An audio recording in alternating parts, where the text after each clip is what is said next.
Күләш Ахметова. Жақсылықтың бағасы. Бітер емес сағынышым, сезім неге жомарттым? Бір бақытты табу үшін бір бақытты жоғалттым. Кімге жетті өкінішім, кімнен сұраймын? Бір шаттыққа жету үшін бірнеше рет мұңайдым. Бір шумақты баптау үшін 10 шумақты өшірдім. Достың өзін сақтау үшін сатқындығын кешірдім.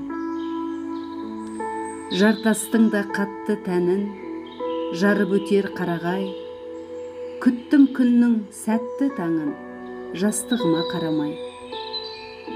Күлер жерде түнеріппін, жаным ашып жақынға, айырбастап жіберіппін жастығымды ақылға. Бірде ойымды нұрландырдым, бірде бейне құйын ұшым, басқа арманды құрбан қылдым бір өзіңді сүю үшін.